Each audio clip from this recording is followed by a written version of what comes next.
রাজ্যে যে আইনের শাসন নেই তার একটা প্রকৃষ্ট উদাহরণ। যে আইনের শাসন থাকতো তাহলে একজন বিধায়ক যে কখনো এইভাবে আইন নিজের হাতে তুলে নিতে পারে না বা পারত না। যে ভালো বোম মারতে পারে সেই দলের তার গুরুত্ব বেশি, ফলে সে দেখেছে যে বোম মারতে পারলে গুরুত্ব বেশি, তাহলে সে লাত ঘুষি দিয়ে শুরু করে। আইনের শাসন প্রতিষ্ঠার জন্য পুলিশকে বিধিবদ্ধ ব্যবস্থা গ্রহণ করতে হবে এবং এর বিরুদ্ধে উপযুক্ত ধারায় আইনি পদক্ষেপ করতে হবে।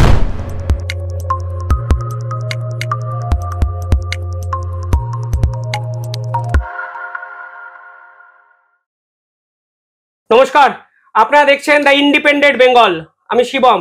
নচিকেতা লিখেছিলেন, উল্টো রাজা উল্টো বুঝলি প্রজার দেশে। এই বাংলাকে দেখে খানিকটা সেটাই মনে হয়। বিধায়ক মারছেন সাধারণ নাগরিককে, সেই ছবি সিসিটিভি ফুটেজে দেখতে হচ্ছে সাধারণ মানুষদেরই। জনপ্রতিনিধি মেরেছেন জনগণকে। সত্যি বাংলার এই দৃষ্টান্ত আমরা বাঙালি হিসাবে কি চাই? কি ভাবছেন এ নিয়ে আমাদের সঙ্গে এই মুহূর্তে আছেন আইনজীবী ফিরদৌস শামীম। ফিরোজদা, এই যে চিত্র আমরা দেখলাম তা নিঃসন্দেহে আমাদেরকে দুঃখ দেয়, কষ্ট হয়, কিন্তু বিধায়ক হাতে তুলে নিলেন আইন, কিভাবে দেখছেন এটা? দেখুন, এটা হচ্ছে যে স্বৈরাচারী যে মানসিকতা তার বহিঃপ্রকাশ। আমি নির্বাচিত বিধায়ক, অতএব আমি যা ইচ্ছা তাই করতে পারি এবং রাজ্যে যে আইনের শাসন নেই তার একটা প্রকৃষ্ট উদাহরণ। যে আইনের শাসন থাকতো তাহলে একজন বিধায়ক সে কখনো এইভাবে আইন নিজের হাতে তুলে নিতে পারে না বা পারত না। ধরুন, আমি তর্কের খাতিরে ধরে নিলাম একজন কুকথা বলছে, তাহলে কুকথা বললে তার বিরুদ্ধে আপনার যে আইনগত ব্যবস্থা সেটা নেবেন। আপনাকে তো আইন নিজের হাতে তুলে নেওয়ার কেউ অধিকার দেয়নি। আপনি যেটা করেছেন সেটা ভুল, এবং এক্ষেত্রে সোম যেটা করেছে সেটা একেবারেই নক্কারজনক। এবং শুধু তাই নয়, আমি বলবো আইন সিদ্ধ ব্যবস্থা গ্রহণ করা উচিত। এই ক্ষেত্রে কিন্তু আইনের শাসন প্রতিষ্ঠার জন্য পুলিশকে বিধিবদ্ধ ব্যবস্থা গ্রহণ করতে হবে এবং এর বিরুদ্ধে উপযুক্ত ধারায় আইনি পদক্ষেপ করতে হবে। এই ঔদ্ধত্য, শাসক দলের বিধায়কের এই ঔদ্ধত্যটাকে আপনি কিভাবে দেখেন? এটা বিধায়ক মানে জনপ্রতিনিধি ছেড়ে দিন, একটা দায়িত্ব তো আছে মিনিমাম সমাজের প্রতি। দেখুন, এই অধ্যত্ব মূলত আসে যে দলকে তিনি রিপ্রেজেন্ট করেন সেই দলের যে সংস্কৃতি, তাদের যে কালচার, সেখান থেকে।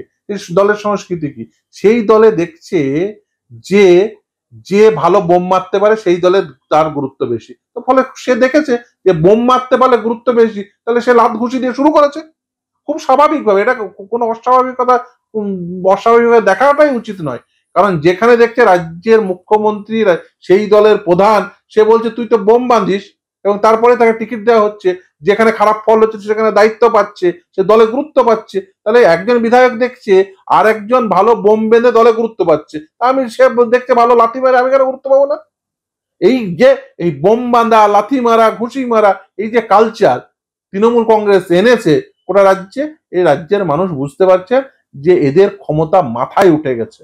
ক্ষমতা মাথায় উঠলে এই ধরনের পদক্ষেপই করেন, এবং শাসক দলের এই বিভিন্ন নেতা নেত্রী, জনপ্রতিনিধি, তারা এই ধরনের ব্যবহার করছেন এবং রাজ্যের মানুষের মানে লাইফ একেবারে ব্যতিব্যস্ত করে ছেড়ে দিয়েছেন এই সমস্ত তৃণমূল কংগ্রেসের জনপ্রতিনিধিরা। পাল্টা সোহম বলেছিলেন যে অভিষেকের নামে কিছু বলেছেন যে দোকানের মালিক, তার জন্য তিনি হিট অফ দ্য মুভমেন্টে করে ফেলেছেন। দেখুন, আমি তর্কের খাতিরে ধরে নিলাম যে অভিষেক ব্যানার্জির বিরুদ্ধে খুব খারাপ কথা বলেছে, তার জন্য আইনি পদক্ষেপ করবেন। তার জন্য আপনি কাউকে মারতে পারেন নাকি? সে যদি কুকথা বলে তা আপনি তার জন্য তাকে মারতে পারেন? কখনোই মারতে পারেন না। যদি কুকথা বলে তার জন্য বিধিবদ্ধ ব্যবস্থা গ্রহণ করবেন, তার জন্য আইনি পদক্ষেপ করবেন, সেটাই স্বাভাবিক। কিন্তু এরা তো সেই স্বাভাবিক পন্থায় বিশ্বাস করে না। এরা মনে করে আইন নিজের হাতে তুলে দিতে হয়। এরা মনে করে যে তার নেত্রী যেমন বলেছে আমি গুন্ডা কন্ট্রোল করি। তর্কের খাতিরে ধরে নিলাম যে যে বলেছে, কুকথা বলেছে, সে অত্যন্ত নক্কারজনক কাজ করেছে, নক্কারজনক কথা বলেছে, তার জন্য আইনি পদক্ষেপ হবে। তার জন্য কাউকে কিল ঘুষি মারতে হবে নাকি? এবং শুধু তাই না, আরো অনেক কথা এই জনপ্রতিনিধি সম্পর্কে শোনা যাচ্ছে। যে কোনো এক নাকি ওই মন্দারমণির কোনো এক হোটেলে গিয়ে সে বলেছিল যে সে নাকি ওই দেশি মুরগি খেতে চায়। তো দেশি মুরগি যদি না এনে দেওয়া হয় তাহলে নাকি সে হোটেল তুলে দেবে। এই অধ্যত্বগুলো আসে কোথা থেকে? এই অধ্যত্বগুলো আসে ক্ষমতা যখন মাথায় উঠে যায়। এখানে ক্ষমতা মাথায় উঠে গেছে, ফলে এই ধরনের অধ্যত্ব তৈরি হয়েছে। এর শেষ কোথায়? মানে বিপুল পরিমাণ সংখ্যাগরিষ্ঠতা আছে শাসক দলে, তার জন্য একটা বিধায়ক মানুষকে এরকম ভাবে পিটিয়ে মারছে, লাথি মারছেন, না, এই বিপুল অত্যুত্তর পরিমাণ কিশোর হয়? দেখুন, বিপুল পরিমাণ এই যে সংখ্যাগরিষ্ঠতা যেটা ভাবছেন, বিশেষ করে এই লোকসভা নির্বাচনের পরেও, এই লোকসভার ম্যান্ডেট কিন্তু তৃণমূল কংগ্রেসের পক্ষে ম্যান্ডেট হয়েছে এটা ভাববেন না। এই লোকসভার ম্যান্ডেট হচ্ছে বিজেপি বিরোধী ম্যান্ডেট। এবং এই লোকসভার ভোটটি ছিল মূলত যে মোদী সরকারকে ভারত সরকার বানাতে হবে। কারণ দেখতে পেয়েছিলেন বিগত বছরগুলোতে ভারত সরকার মোদী সরকারে পরিণত হয়ে গেছে, এবং পশ্চিমবঙ্গ সহ ভারতবর্ষের মানুষ চাইছিলেন এই মোদী সরকারকে ভারত সরকার বানানোর জন্য যা যা করা প্রয়োজন তাই তাই করেছে, এবং যেখানে যে শক্তিশালী তাকে মানুষ ভোট দিয়েছে। আমি জাস্ট একটা উদাহরণ দিই, তাহলে বিষয়টি পরিষ্কার হয়ে যাবে।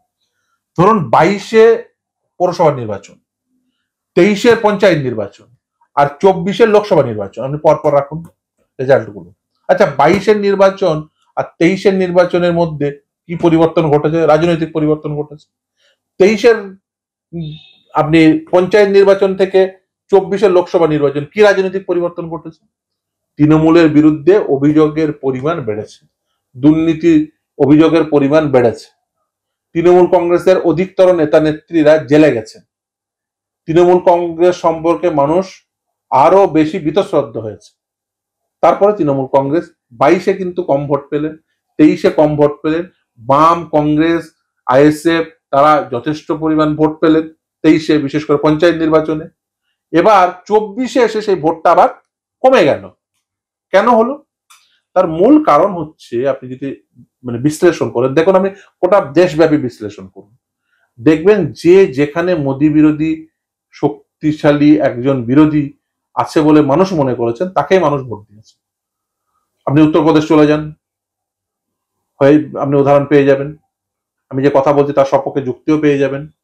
আপনি দক্ষিণের রাজ্যগুলোতে চলে যান, তার সপক্ষে আপনি ওই যে কথাগুলো বলছি তার সপক্ষে এই যুক্তির উপর ভিত্তি করে যে উদাহরণ, সেই উদাহরণগুলো পেয়ে যাবেন।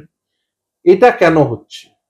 তার কারণ হচ্ছে মোদী সরকারের বিরুদ্ধে মানুষ বীতশ্রদ্ধ হয়ে গেছে, এবং মানুষজন একটা বিশ্বাস মানুষের মধ্যে এসেছিল, হয়তোবা এর পরবর্তী পদক্ষেপ হচ্ছে সংবিধান পরিবর্তন। দেশের যে এই যে ধর্মনিরপেক্ষ রাষ্ট্র, ধর্মনিরপেক্ষ রাষ্ট্র রাখা যাবে কি যাবে না, আদৌ মানুষ ভোট দিতে পারবে কি পারবে না, আদৌ দেশে এই যে স্ট্রাকচার, এই বহুত্ববাদী গণতন্ত্র সেটা থাকবে কি থাকবে না, এই প্রশ্নে মানুষ ভোট দিয়েছে এবারের লোকসভা নির্বাচন। এবারের লোকসভা নির্বাচন কিন্তু আপনি ভাববেন না এবারে লোকসভা নির্বাচনে তৃণমূল দুটো বেশি ভোট পেয়েছে মানে তৃণমূল কংগ্রেসের পক্ষে মানুষ ভোট দিয়েছে, তাই দুর্নীতির পক্ষে মানুষ ভোট দিয়েছে না। অনেকে আমি দেখছি সমাজ মাধ্যমে অনেকে অনেক কথা বলছেন, সম্পূর্ণ ভুল। ভোট এবারে মানুষ দিয়েছে মোদী সরকারকে ভারত সরকার বানানোর জন্য, এবং আমি এই কথাও মনে করি, এটা আমার ব্যক্তিগত উপলব্ধি, যদি ইন্ডিয়া এই জোট যদি ভোটের পূর্বে আর কয়েকটি মিটিং করতে পারতো, তাহলে ইন্ডিয়ার কিন্তু গভর্নমেন্ট ফর্ম করত ইন্ডিয়া জোট, এবং সেটা যদি মানুষের কাছে আরো বেটার ওয়েতে রিপ্রেজেন্ট করানো যেত যে হ্যাঁ আমরা একসঙ্গে আছি, এই বিশ্বাসটা যদি দেওয়া যেত, এই সংখ্যাটা আরো বেশি বাড়তো বলে, এই মানে ভোটের পরিমাণ, সিটের সংখ্যা আরো বেশি বাড়তো বলে আমি মনে করি। এবং এই ভোটকে যদি আপনি বিশেষ করে পশ্চিমবঙ্গের সাপেক্ষে আপনি ইন্টারপ্রেট করেন যে দুর্নীতির পক্ষে ভোট বা কোনো বিশেষ সামাজিক প্রকল্পের পক্ষে ভোট, তাহলে কিন্তু সেটা সঠিক এই নির্বাচন বিশ্লেষণ হবে বলে আমি মনে করি না, সেটা সঠিক নির্বাচনী বিশ্লেষণও নয়। আমি মনে করি যে এই ভোটটি ছিল মূলত দেশের ভোট, তাই মোদী বিরোধী সরকার তৈরি করার জন্য এবং মোদীকে সবক শেখানোর জন্য, আমি যদি খুব পার্টিকুলারলি বলি, সবক শেখানোর জন্য এবারের ভোট কিন্তু যে যেখানে শক্তিশালী ছিল তাকে সেখানে ভোট দিয়েছে। এই যে দেশের বিপদ মোদী আর রাজ্যের বিপদ দিদি, কারণ প্রথমে মানুষ এই দেশের বিপদের বিরুদ্ধে মানুষ লোকসভায় ভোট দিয়েছে, এবং আগামী বিধানসভা নির্বাচনে রাজ্যের বিপদের বিরুদ্ধে মানুষ ভোট দেবে বলে আমি মনে করি, এবং আগামী বিধানসভা নির্বাচনে সেটাই ঘটবে। এবং 22-এ যে ট্রেন্ড দেখা গেছিল আপনি পৌরসভার ক্ষেত্রে, 23-এ যে ট্রেন্ড দেখা গেছিল পঞ্চায়েতের নির্বাচনের ক্ষেত্রে, আমি মনে করি সেই একই ট্রেন্ড থাকবে 26-এ, কারণ 24-এর ভোট হয়েছে দেশের ভোট, আর এই যে ধরুন 22-23 এইসব নির্বাচন ছিল স্থানীয় সরকার তৈরির ভোট, আবার 26-এ যে ভোট হবে সেই ভোট কিন্তু রাজ্য সরকার তৈরির ভোট।